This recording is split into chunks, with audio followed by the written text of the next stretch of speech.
찬송가 436장을 찬양합니다.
기도합니다. 하나님, 내가 주님을 따라가는 길에 어떠한 환난과 역경이 있을지라도 주님을 바라보고 나가겠습니다. 우리 순복음 등불교에 속해 있는 모든 권속들마다 하나님의 은혜를 잊게 하옵소서. 연약한 이들을 부르셨으니 강건케 하옵소서. 질병 있는 자들을 부르셨으니 모든 질병부터 노임받게 하옵소서. 하나님 아버지, 절망과 좌절 가운데 있는 이들을 다시 일으켜 세워주시옵소서. 이전에 들은 이들마다 다시 살아나게 하옵소서. 주여, 세번으로 기도합니다. 주여, 주여, 주여. 할렐루야, 할렐루야. 내려오신 아버지 하나님 아버지, 이전에 주님의 사랑을 위한 백성들을 부르시고 주님 가신 길을 따라갈 수 있도록 인도하신 은혜를 감사합니다. 하나님 아버지, 주님의 귀한 본성들마다 하나님의 지극한 사랑을 입은 자요, 하나님의 은혜와 사랑이 없이는 아버지 생각할 수 없는 이들을 주님께서 부르시고 주의 사랑 안에서 회복되어지기를 원하시는 아버지, 주님의 뜻대로 이전에 부른 모든 이들마다 우리 하나님의 놀라운 역사로 회복되어지게 하옵소서. 우리의 연약한 인생들을 주님께서 부르셨습니다. 하나님은 할 것 없이 연약하여서 넘어지고 아버지 인생의 갈 바를 알지 못하고 방황하는 인생이었습니다. 하나님 아버지, 그런 나를 부르시고 하나님의 자녀 삼으시고 주님의 거룩한 길을 걸어갈 수 있도록 인도하여 주소서. 이제 주의 말씀으로 강건케 하옵소서. 하나님의 생명의 말씀으로 새롭게 하여 주시옵소서. 성령 하나님께서 함께 하심으로 인하여서 우리의 아버지 인생길에 어떤 혼란과 역경이 있을지라도 주님을 향하여 나가는 그 길을 멈추지 않게 하시고 하나님 가운데 치우치지 아니하도록 하나님 인도하여 주시옵소서. 아버지, 세대가 점점 더 완악하여지며 거센 아버지 하나님 사단의 머리들이 쓰나미같이 물려오고 있으나 하나님 아버지, 주의 백성들은 주님의 말씀에 굳건히 소리하여 주시옵시고 하나님 악한 영들의 거센 아버지 세파를 거슬러 올라가는 하나님의 아버지 권속들 되어지게 하옵소서. 하나님 아버지, 주여 아버지 하나님의 질서를 무너뜨리며 하나님 아버지 주님의 질서를 거부하는 어리석은 인생으로 인하여서 오늘날 아버지 하나님 코로나 같은 재앙이 덮쳤습니다. 하나님 아버지, 주여 자기 이기주의와 자신의 아닌 말을 위해서 살다가 아버지 하나님 온통 자연이 없려고 오히려 그것이 나를 우리를 해치는 아버지 결과로 돌아오고 말았습니다. 하나님 아버지, 주님 아버지 하나님 이럴 때일수록 그들의 믿음을 극복해 하옵소서.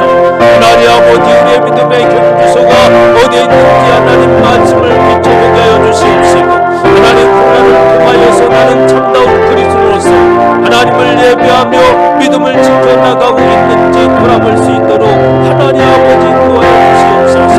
하나님 아버지, 질병 가운데서 나가는 이들을 주님께서 보시고 하나님 아버지, 우리 만물을 창조하신 하나님께서 우리를 새롭게 할 수 있으며 하나님을 의지할 때에 우리가 고침받을 수 있음을 깨닫게 위함이오니 아버지 하나님, 주님께서 이 땅에 오셔서 말씀을 선포하실 때에 어둠의 영이 물러가고 또한 모든 질병들이 하나님 고침을 받았던 것처럼 오늘날도 하나님의 말씀이 선포되어질 때에 모든 연약함과 질병이 있는 이들마다 고침받게 하여 주시옵소서. 우리 주 예수의 이름과 권세와 능력을 우리에게 부여하여 주옵사오니 믿음으로 선포하게 하옵소서. 믿음으로 기도하게 하여 주시옵소서. 믿음으로 하나님의 능력을 믿게 하여 주시옵소서. 모두가 다 하나님의 은혜를 입음으로 만나오니 내가 살아계신 하나님을 경험하였노라고, 이제 내가 새로운 인생길을 걷게 되었노라고 고백하는 인생을 되어줄 수 있도록 하나님 인도하여 주시옵소서. 아버지 하나님, 주여 세대의 아버지 원악함을 용서하여 주시옵소서. 하나님, 우리가 생명의 빛을 받은 자로서 그 빛을 바라는 믿음의 용산으로 세워짐으로 인하여서 그 세대를 밝혀나갈 수 있는 귀한 권속들이 되어줄 수 있도록 하나님 인도하여 주시옵소서. 절망과 잔인 가운데 있는 이들마다 주님께서 손을 내미시는 그 손을 붙잡고 일어서게 하여 주시옵소서. 아버지, 스스로 인생을 살아가려고 하였으나 아버지는 쓰러지고 넘어졌으며 절망과 좌절이 우리 앞에 놓여져 있습니다. 하나님 아버지, 주님 이제 하나님을 의지하고 주님 안에서 아버지 하나님 인생의 승부를 걸어나가는 하나님의 귀한 권속을 되어줄 때에 성령 하나님께서 붙드시고 인도하여 주시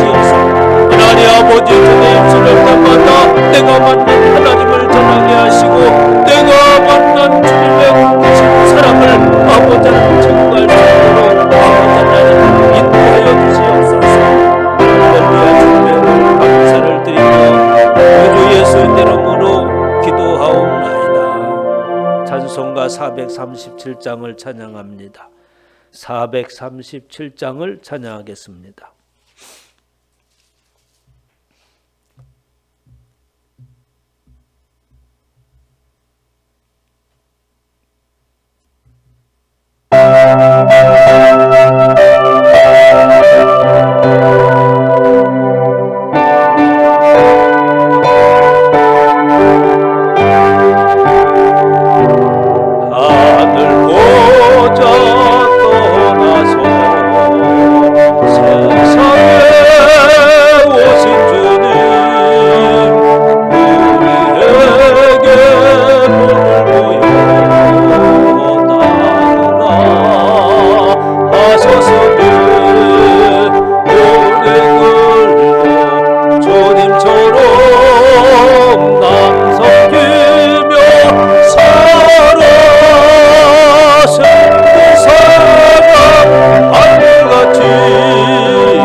이제 2020년도 한 해가 저물어 갑니다. 이제 내가 복음을 전해야겠습니다. 하나님, 내가 두 가정을 반드시 세울 수 있도록 만날 자를 만나게 하옵소서. 또 2021년도 새로운 목표를 세우고 또 새로운 임원진들을 구성하고 일할 자를 선정할 터인데 성령 하나님께서 함께 하셔서 하나님 앞에 충성하고 헌신할 수 있는 귀한 일꾼들이 세워지게 하옵소서. 우리 2020년도를 잘 마무리하고 또 21년도를 바라보면서 우리 주여 세 번으로 기도합니다. 주여 주여 주여. 할렐루야. 아버지 하나님, 2020년도 하나로 시작되었으나 우리를 지키시고 인도하신 하나님의 은혜를 감사합니다.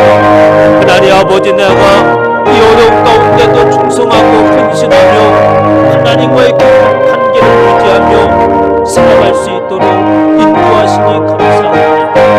하나님 아버지, 대면 예배를 드리지 못하면 온라인으로도 하나님을 배웠고 아버지 하나님의 영광을 돌릴 수 있도록 인도하셨으니 감사합니다. 하나님 어디에서든지 하나님을 예배할 수 있도록 인도하심을 감사합니다. 오히려 아버지 하나님을 통하여서 가정에서 예배를 드리게 하시고 가정이 아버지 예배의 처소가 되게 하심을 감사하며 또한 아버지 하나님 나의 신앙의 현주소를 알 수 있도록 내가 참다운 그리스도인지를 다시 한번 아버지 돌아볼 수 있도록 인도하셨으니 감사합니다. 하나님 아버지 주여, 이제 2020년도 하나님 2개월 남았습니다. 하나님 아버지 마지막까지 최선을 다하여서 복음을 전하게 하옵소서. 마지막까지 아버지 하나님 죄를 감당하며 나갈 때에 하늘나라의 성공을 바라보게 하시고 우리 하나님께서 예배하시는 그 멸류관을 얻는 귀한 원수들이 되어지게 하소서. 하나님 아버지, 우리 순복음 특별교회가 이 지역의 구원의 방주요 이 시대의 아버지 생명줄을 견디는 하나님의 귀한 원수들로 가득 채워질 수 있도록 인도하여 주시옵소서. 하나님 아버지, 2020년대의 새 일꾼이 아버지 세워지게 하여 주시기를 원합니다. 하나님 아버지 주여, 직분자를 세우고 또한 아버지의 성교의 아버지 주시옵소서. 하나님 아버지 주님의 영광을 드릴 때에 성령 하나님께서 함께하여 주셔서 아버지 하나님 주여, 하나님 우리 성령 특별교회가 날마다 새로워지게 하여 주시옵시고 하나님의 영광을 드릴 수 있는 귀한 권속들로 가득 채워지는 은혜의 역사가 있게 하여 주시옵소서. 할렐루야. 주님의 은혜를 감사합니다. 이 밤도 성령 하나님께서 함께하여 주시옵시고 하나님을 배울 때에 놀라운 은혜 역사가 나타나게 하여 주시옵소서. 내 속에 숨어있는 어둠의 영들이 물러가게 하옵소서. 더러운 영들이 그 정체를 드러내고 쫓겨가게 하여 주시옵소서. 더 이상 나의 인생을 휘둘림 당하지 아니하도록 성령 하나님께서 내 안에 임하시고 말씀으로 충만케 하여 주시옵시고 성령의 충만함으로 승리해 나갈 수 있도록 은혜를 베풀어 주시옵소서. 감사드리며 우리 주 예수의 이름으로 기도하옵나이다.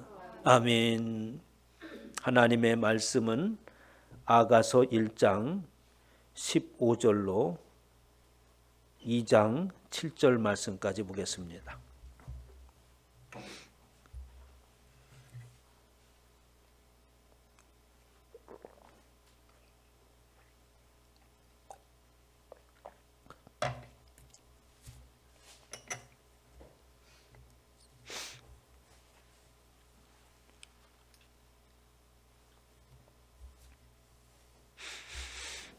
아가서 1장 15절로 2장 7절 말씀을 다 함께 큰 목소리로 합독합니다.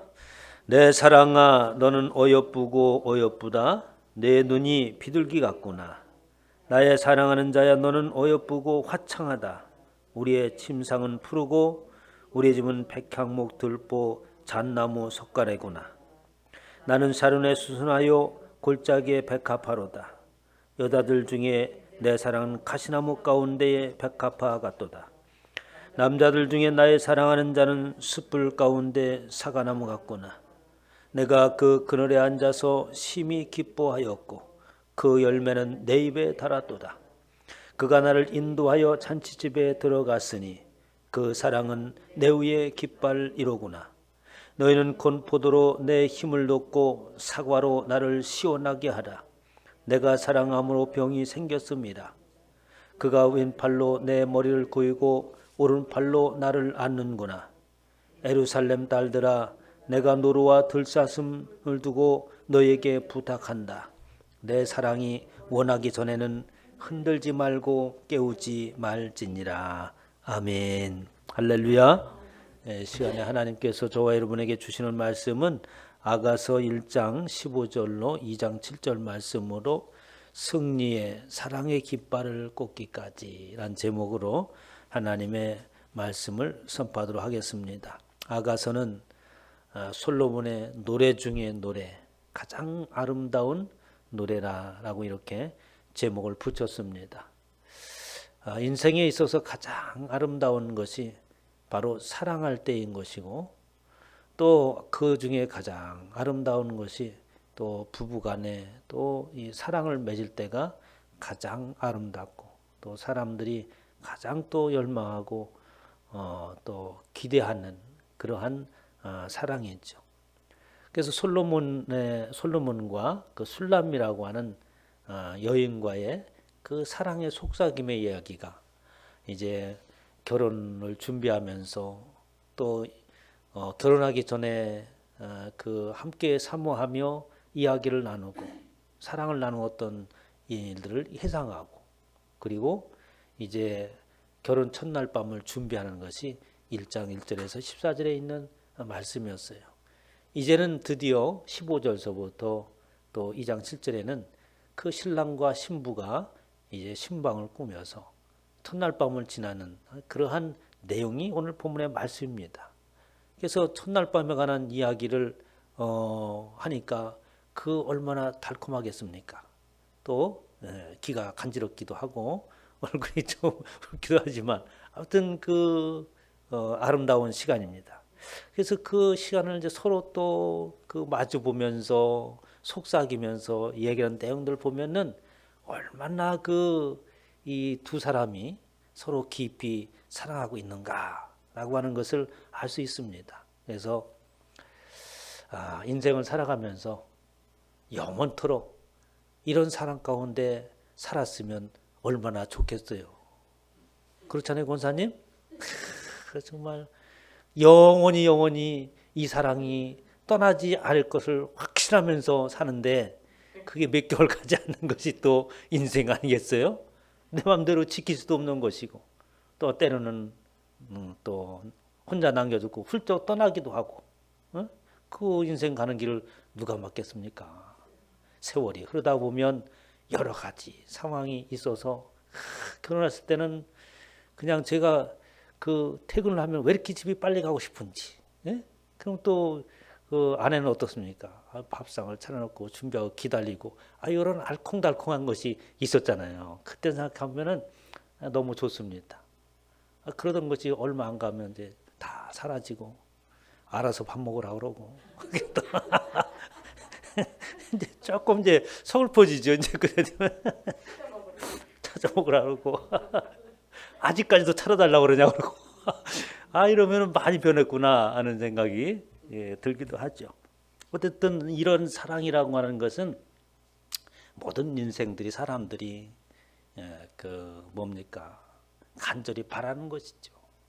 우리의 소망이기도 하고. 그렇다면 그 진정한 사랑이라고 하는 것은 우리가 소망을 가지고 있을 뿐이지, 그런 상황은 잠시 있다가 스쳐가는 것이고 결코 영원하지 않더라. 이 하나님께서 왜 그렇게 하셨을까? 좀 인생들이 그러한 그 애틋함, 달콤함 속에서 영원토록 살 수 있도록 이렇게 해주시지 아니하시고 잠시 경험하고 끝나게 하셨습니다.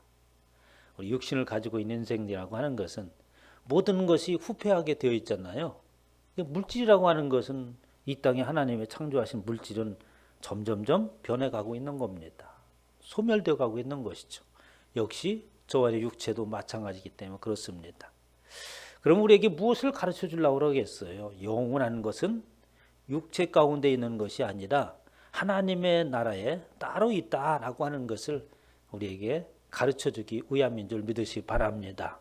그래서 영원한 그 하나님의 나라가 들어갔을 때에 진정한 우리가 바라고 있는 그 사랑이 있다. 그것은 이제 예수님과의 또 신부에 비교하고 또 하나님을 신랑으로 성경을 이렇게 비교하고 있지 않습니까? 오늘 1절에 보면 나는 사륜에 수선하여 골짜기에 백합화로다라고 하면서 술람미 여인이 자신을 두고 얘기해요. 신랑 앞에서. 신랑이 얼마나 훌륭합니까? 이스라엘 나라를 통치하는 솔로몬 왕을 신랑으로 맞이했으니까 그 훌륭한 신랑 앞에서 이 술람미 여인은 어떻게 해요? 시골에서 포도밭을 일구던 여인이 왔으니까 정말 하늘보다 높은 신랑을 맞이한 그 기쁨에 비교했을 때 자신은 어떻게 아주 그렇게 보잘것없는 여인이 이렇게 큰 복을 받았다라는 의미예요. 이것이 1절에 있는 나는 샤론에 수선하여 골짜기에 백합화로다. 지극히 높은 우리 신랑에 비해서는 나는 보잘것없는 존재인데 내가 이렇게 은혜를 입고 그런 신랑을 맞이하게 됐다라고 얘기한 겁니다. 그러자 2절에는 또 솔로몬이 그렇게 대답해요. 여자들 중에 내 사랑은 가시나무 가운데 백합화 같도다. 그러니까 앞에 있는 신부 자신을 백합화, 들의 백합화로 비교했는데 신랑은 어떻게 해요? 가시나무 가운데 백합화 같도다.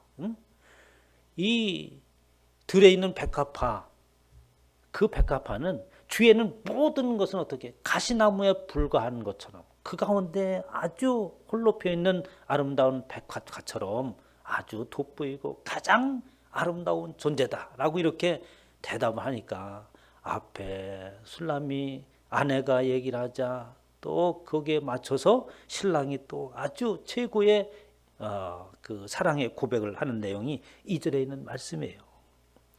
남자들 중에 내 사랑하는 자는 숯불 가운데 사과나무 같구나라고 하면서 바로 내가 이곳에서 이 남자한테서 어떻게 힘을 얻고 이 남자가 사과나무 나는 그 사과나무 안에 그늘 아래 쉬고 그리고 그의 열매를 먹게 되었구나라고 이렇게 또 고백하는 겁니다.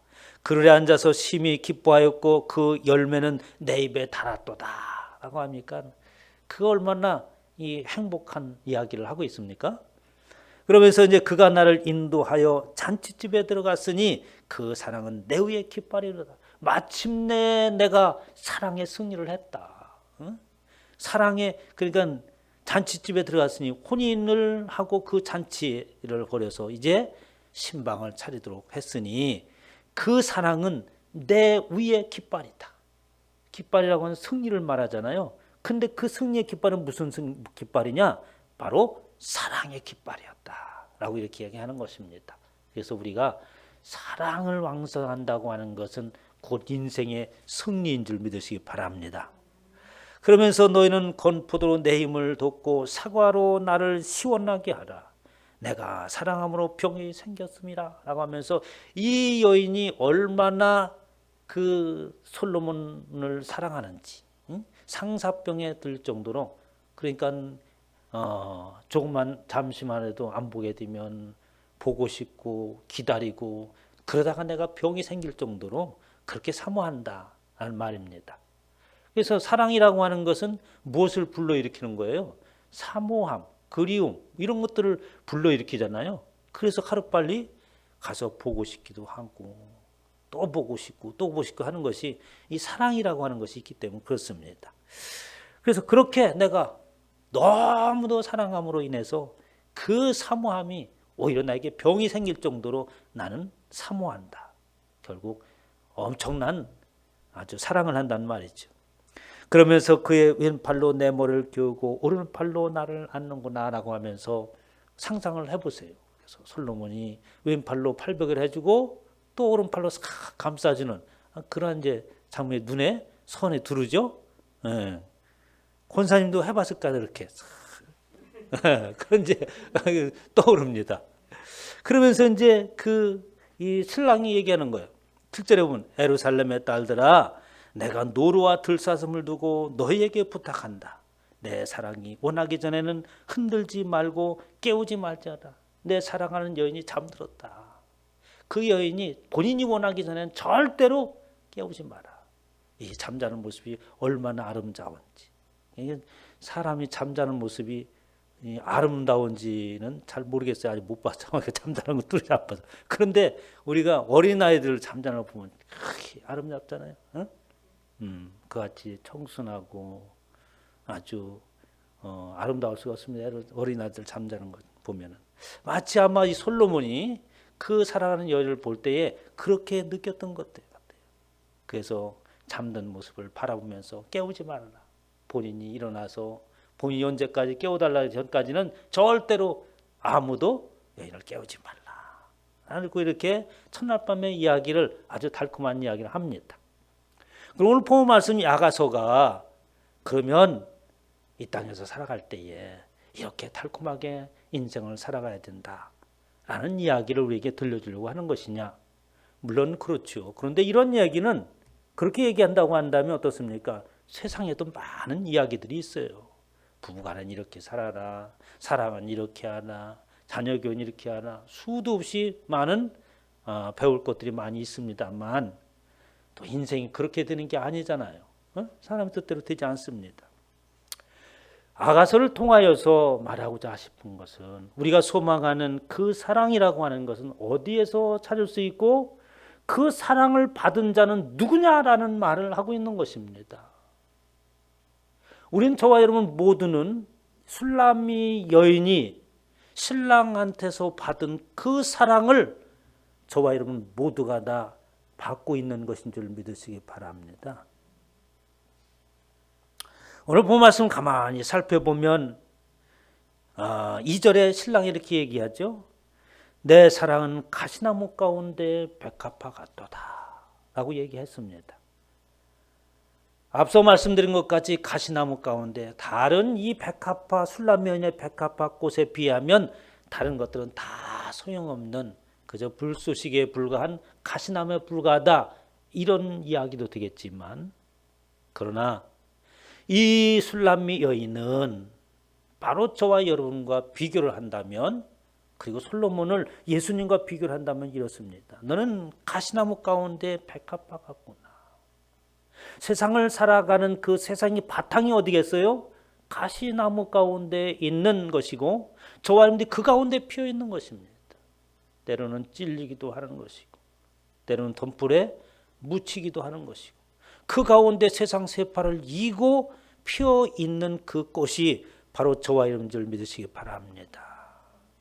그러니까 우리 이 땅에 살아갔을 때 어떻게 믿음의 삶을 산다고 하는 것은 그냥 내가 예수 그리스도를 믿고 그냥 사는 것이 아니라 치열한 싸움이 우리 가운데 있다는 얘기인 것이죠. 믿음을 지켜나가기 위하여서 하나님의 백성된 자로서 이 땅에 세상에 속한 자가 아니라 하나님의 나라에 속한 자로서 이 땅에 살아갈 때에 이 세상에 흐르는 거센 세파가 있는 것이고 그 세파를 우리는 어떻게 역으로 거슬러 올라가지 않으면 안 되는 것이 저와 여러분의 인생이잖아요.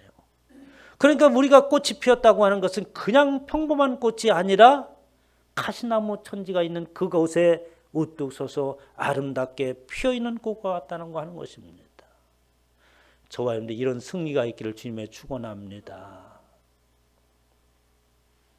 그러면서 주님께서 이렇게 남자들 중에 나의 사랑하는 자는 숯불 가운데 사과나무 같구나라고 이 술람미 여인이 고백했던 것처럼 주님께서 우리를 이 땅에서 부르신 목적이 있는 것이죠. 그것은 뭐냐면 예수 그리스도가 우리의 사과나무십니다. 우리는 그 그늘 안에서 평안이 있고 쉼이 있다는 것이죠. 이 땅에 살아가면서 지치고 때로는 넘어지고 힘들 때에 우리의 안식처는 과연 어디에 있는가? 우리 쉴 곳은 평안은 과연 어디에 있는가? 세상에서 찾는다고 한다면 그 세상 어느 곳에서도 우리의 평안과 안식처는 존재하지 않습니다. 바로 예수 그리스도의 그 생명나무가 우리의 그늘이 되어지고 그 생명나무의 결실을 열매를 먹음으로 인하여서 다시 솟아날 수 있는 것이 저와 여러분인 것이죠. 그래서 주님께서 이렇게 말씀하세요. 마태복음 11장 28절에 수고하고 무거운 짐진 자들아 다 내게로 오라. 내가 너희를 쉬게 하리라 라고 말씀하고 있는 것이죠. 예수님께서 생명나무시고 그 그늘 밑으로 오라고 말씀하십니다. 그곳에서 우리의 모든 것을 내려놓고 그곳에서 쉼이 있는 거죠. 쉼이라고 하는 것은 짐을 지고 가던 것을 내려놓았을 때에 쉼이 있는 거 아니겠어요? 근데 교회에 와서도 짐을 지고 있는 사람도 있어요. 아직도 교회 와서 내려놓아야 되는데 교회 와서도 짐을 지고 여전히 힘들어하고 있는 모습들을 보이는데 교회 와서 모든 짐을 풀어놓으시기를 주님의 축원합니다. 붓다를 다 풀어놓고 갈 때 싸가지 말고 그냥 놓고 가세요. 하셔서 주님께서 나와 함께 하시고 주님의 그 생명나무는 이곳에만 있는 것이 아니라 하나님과 나와의 깊은 관계 속에 있다고 한다면 어느 곳에든지 그곳이 우리가 편히 쉴 수 있는 그늘인 줄 믿으시기 바랍니다.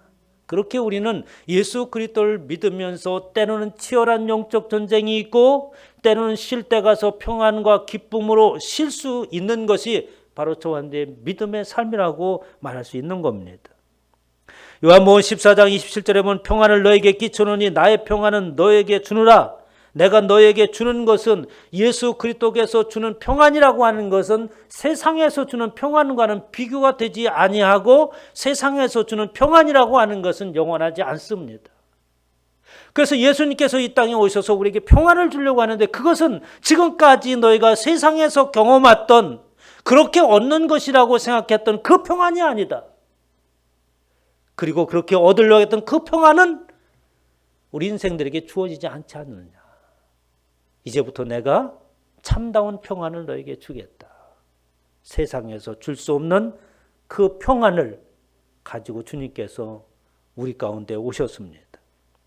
내가 너에게 주는 것은 세상이 주는 것 같지 아니하리라. 너희는 마음에 근심하지도 말고 두려워하지도 말라라고 하고 있습니다. 우리가 세상을 살아가면서 근심할 일이 얼마나 많습니까? 두려워할 일이 얼마나 많아서 걱정을 하기 시작하면 한도 끝도 없어요. 두려워하기 시작하면 어떻게 한도 끝이 없이 그곳에 빠져나가 들어가는 것입니다. 진짜 그것이 두려운 것이 아니라 우리의 마음이 그렇게 되는 거예요.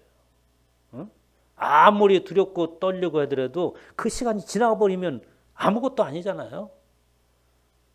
저들이 세상을 살아가면서 두렵고 근심할 일이 얼마나 많이 있었습니까? 수도 없이 많이 있었고 영원토록 지속될 것 같지만 어느 날 그것이 어떻게? 내가 해결하지 않아도 지나가는 줄 믿으시기 바랍니다. 지나가게 되어 있는 거예요. 하나님 예수 그리스도께서 주시는 그 평안은 세상에서 주는 평안과 같지 아니하니 이제 주님 안에서 평안을 누리고 더 이상 근심하지 말고 두려워하지 말라. 거기에 매여 있지 마시기를 주님의 이름으로 축원합니다. 그럴 때에 비로소 우리는 어떻게 승리의 깃발을 꽂을 수 있는 거예요. 술람미 여인이 나의 승리는 나의 깃발은 사랑의 깃발이라고 얘기하지 않습니까? 저와 여러분에도 그런 깃발이 있어요. 잔치집에 들어갔으니 그 사랑은 내 위의 깃발이구나. 마침내 잔치집에 들어갔는데 우리는 어떤 잔치에 참여합니까? 바로 예수 그리스도의 혼인잔치에 저와 여러분들은 참여하는 것 아니겠어요? 계시록 19장 9절에 보면 천사가 내게 말하기를 기록하라. 어린 양의 혼인잔치에 청함을 입은 자들이 복이 있도다 라고 말하고 있습니다. 저와 여러분들이 복이 있는 것은 뭐냐면 사랑의 완성을 향해서 들어가는 그 어린 양의 혼인잔치에 들어가기 때문에 그런 거예요. 그렇기 때문에 복이 있다라고 하는 것입니다. 세상의 물질과 명예와 권세 그것도 복이지만 결코 우리를 영원토록 붙들어주지 않습니다. 요즘에 청계가 너무 혼란스럽잖아요. 여야가 치열하게 싸우는데 그 내용을 보면 거기서 거기 다 똑같아 비슷해요.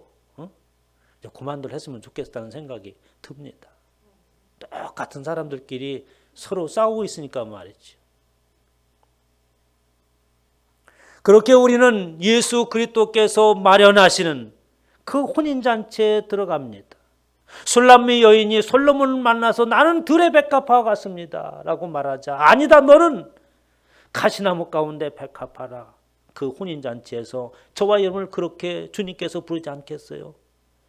세상 거센 세파와 그리고 모든 찔림과 아픔 속에서 믿음으로 이겨나온 아름다운 백합화다 라고 말씀하지 않겠습니까?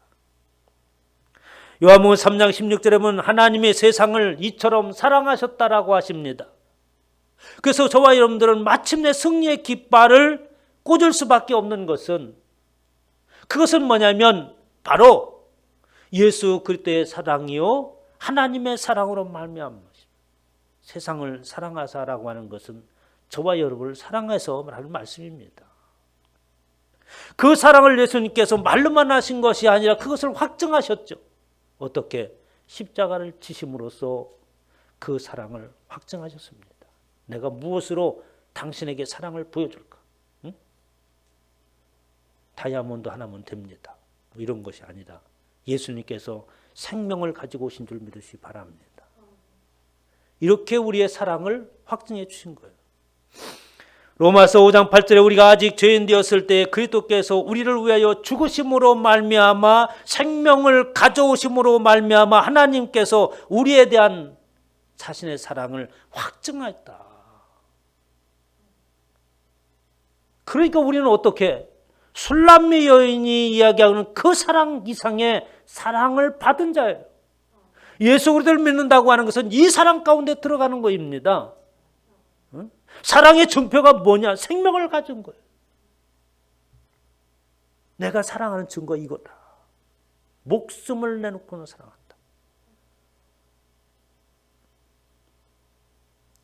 요한일서 4장 10절에 또 말씀하십니다. 사랑은 여기에 있다. 우리가 하나님을 사랑하는 것이 아니다. 저와 여러분들이 그런 사랑을 입었다면 우리가 하나님을 사랑해서 그런 게 아니래. 하나님이 우리를 사랑하셔서 우리 죄를 속하기 위하여 화목제물로 그 아들을 보내셨습니다 라고 말하고 있습니다. 사랑받을 만한 일을 해서 그런 것이 아니라 하나님의 사랑은 그저 우리를 부르시고 불쌍히 여기시고 불쌍히 여기신 뿐만 아니라 당신의 생명을 바쳐서 사랑했다는 얘기인 것이죠. 사랑은 여기에 있다.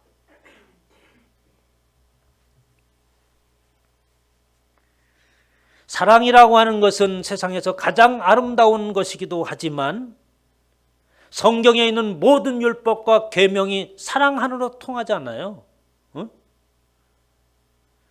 요한복음 13장 34절에 예수님께서 말씀하십니다. 바리새인과 서기관들이 율법에 가서 얘기하자. 새 계명을 너에게 주느니 서로 사랑하라. 내가 너희를 사랑한 것 같이 너희도 서로 사랑하라. 그거 외에는 없다는 것이죠. 너희가 서로 사랑하면 그 증표가 뭐냐? 바로 사랑으로 인하여서 내 제자인 줄 알리라고 했습니다. 저와 여러분들은 이렇게 하나님의 무한한 사랑을 입은 자입니다. 그 무한한 사랑을 입었으면 그 사랑을 또한 베풀어야 되는 것이죠. 물질로만 베푸는 것이 아닙니다. 마음에서부터 시작해서 베푸는 것인데 그 마음에서부터 시작되는 것은 시기와 질투를 뽑아낼 때에 사랑이 시작되는 줄 믿으시기 바랍니다. 사람이라는 것은 묘해요. 응? 아담 이후로 모든 사람들이 생각하고 행하는 것들이 악하다라고 하는 것은 그 안에 어떻게 사단의 속임수가 그 안에 들어갔기 때문에 우리에게는 무엇이 붙들고 있는 시기와 질투가 미움이 우리를 붙잡고 있는 거예요. 그래서 사랑을 막고 있습니다. 시기와 질투와 미움을 버리면 사랑이 절로 솟아나는 줄 믿으시기 바랍니다. 사랑해야지 이런다고 되는 게 아니에요. 먼저 내 속에 있는 시기와 질투심을 뽑아내야 돼요. 응? 그럴 때 어떻게 합니까? 남이 잘 되는 것을 보고 박수 칠 수 있는 것이고, 응? 그렇잖아요. 남이 잘 나가는 거 보고 훌륭하다고 얘기할 수 있는 거고. 응? 우리는 그러지 못하잖아요. 남들이 잘 나가면 시기하고 좋은 일 생기면 칭찬해주는 않고 깎아내려고 하고 뭐 때문에 그럴 거야 빈둥거리고 우리 속에 있는 미움과 시기와 질투가 우리 그렇게 만들고 있는 것입니다. 하나님의 은혜와 사랑을 입었으면 그 사랑으로 우리 속에 있는 시기와 질투와 미움을 버리시기를 주님의 축원합니다.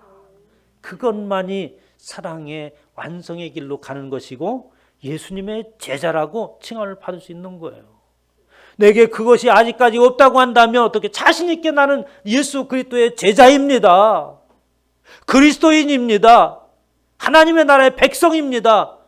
라고 말할 자격이 없는 겁니다.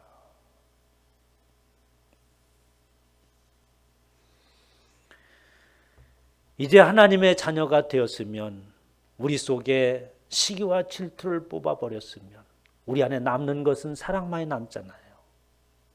이 땅을 살아갈 때에 우린 열망이 있고 소망이 있고 사모함이 있어야 우리는 그 힘으로 그 사랑을 유지하면서 나갈 수가 있습니다. 그렇잖아요?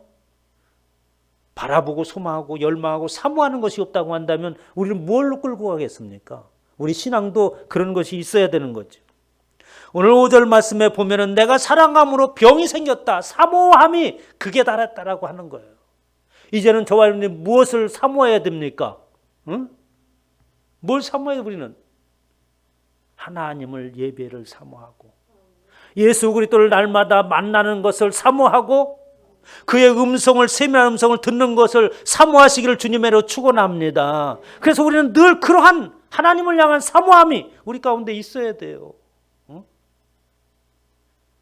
시간을 어떻게 짜투리 시간 내 가지고 예배를 어떻게 그냥 그럭저럭 때우려고 하고, 하루의 모든 삶이 예배를 드리기 위한 준비의 삶이 돼야 됩니다. 이 땅에 살아가는 모든 것이 뭡니까? 영원토록 하나님을 예배를 준비하는 거예요. 이게 신앙생활입니다. 우린 천국에 가서 뭘 하겠어요?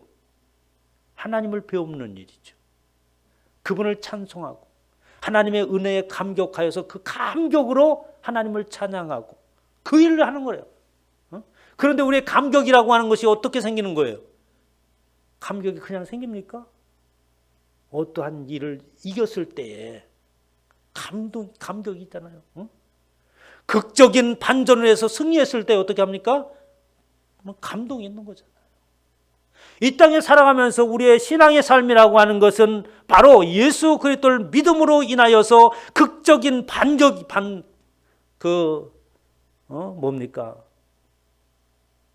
일어나는 거예요. 세상 사람들이 볼 때에 아이고 끝났네 할 때에 우리 믿음으로 일어서는 줄 믿으시기 바랍니다. 세상 사람들이 다 뭐라고 할 때에 저 사람은 끝났다. 기독교가 이래서 되겠어? 라고 말하지만 진리는 승리하는 줄 믿으시기 바랍니다. 극적인 반전이 있는 거예요. 그런 감동을 우리가 받았기 때문에, 그리고 마침내 하나님의 나라에 들어갔기 때문에 그 감격으로 하나님을 찬양하는 것이지, 우리가 이렇게 밋밋하게 찬송을 부르는 게 아니에요. 목이 터져나가러 가는 것은 왜 그렇게 하는 겁니까? 감동이 있기 때문에 그런 거 아니겠어요?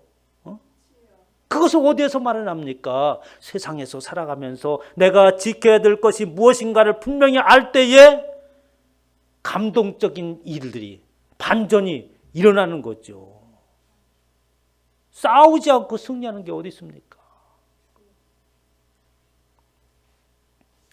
시편 기자는 이렇게 얘기합니다. 시편 42편 1절에 하나님이여 사슴이 시냇물을 찾기에 갈급함같이 내 영혼이 주를 찾기에 갈급하나이다. 이것은 위기에 처해서 그런 것이 아니라 저와 여러분의 모든 삶 속에서 어떻게 예수 그리스도를, 하나님을 찾기에 갈급하고 날마다 그분을 배우는 것을 소망하시기 바랍니다. 어디에 있든지 하나님이 나와 함께 하셔야 됩니다. 내가 가는 길마다 당신께서 앞서가 주셔야 됩니다. 어디에 있든지 하나님께서, 주님께서 함께 있어야지 나는 살 수 있습니다. 그 갈급함인 거예요.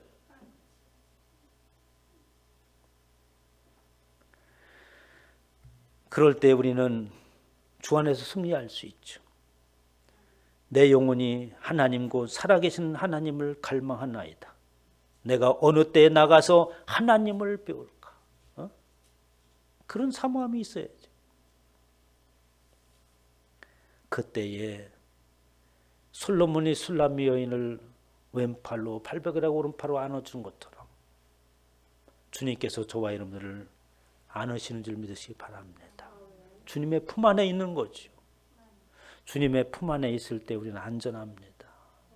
세상 사람들이 하나님을 거부해요. 하나님의 품을 스스로 떠났습니다. 일상의 모든 삶이 하나님의 보호하신 가운데 있었는데 그것을 외면하고 거부하자 그들 앞에 놓여 있는 게 뭡니까?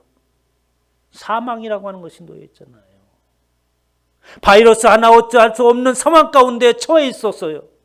일상을 다 놓쳐버리자 생계 유지가 곤란하게 되었습니다. 먹을 거리가 없고 더욱더 어떻게 갈급해졌어요. 갈증만이 나게 생겼습니다. 도대체 무엇을 찾아야 되는지를 모르고 있어요. 피해기만 당긴다고 되는 겁니까? 피하는 것이 아니라 원인을 찾아야죠. 어? 왜 적이 쳐들어온 것인지, 그리고 어떻게 공격하는지, 뭔지 실체를 알아야지. 무조건 도망다니다 보면 어디까지 도망가겠어요? 죽는 거지. 지금이야말로 모든 인생들에게 사람의 실체를 분명히 알라고 주시는 메시지인 줄 믿으시기 바랍니다. 하나님만이 우리의 안위자가 되시는 거예요. 신명기 33장 27절에 영원하신 하나님이 내 처소가 되시나니 저와 여러분의 안식처여 평안이 쉴 곳은 바로 하나님 외에는 없다. 분명히 말하고 있습니다. 예수 그리스도를 믿고 성경을 믿는다고 한다면 이 말씀을 믿어야지. 우리의 안식처는 다른 곳이 없다.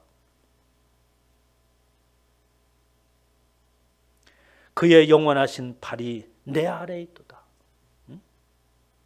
내가 사망의 음침한 골짜기로 다닐지라도 해를 두려워하지 않을 것은 주께서 나와 함께 하심이라. 이러한 자부심이 있어야 되지 않습니까? 저 어렸을 때 그 일을 회상해요. 무섭고 두렵고 어찌할 수 없을 때 제가 시편 23편을 외우고 다녀요. 군대에서 난 이 시편 23편을 읽었어요. 군대 생활이 하도 어려워가지고. 그 말씀이 나를 붙드는 거잖아요. 오늘 저와 여러분에게 말씀하십니다. 승리의 사랑의 깃발을 꽂으라고. 마침내 승리하라는 말씀이 있죠. 예수 그리스도의 사랑 안에서 승리하시기를 주님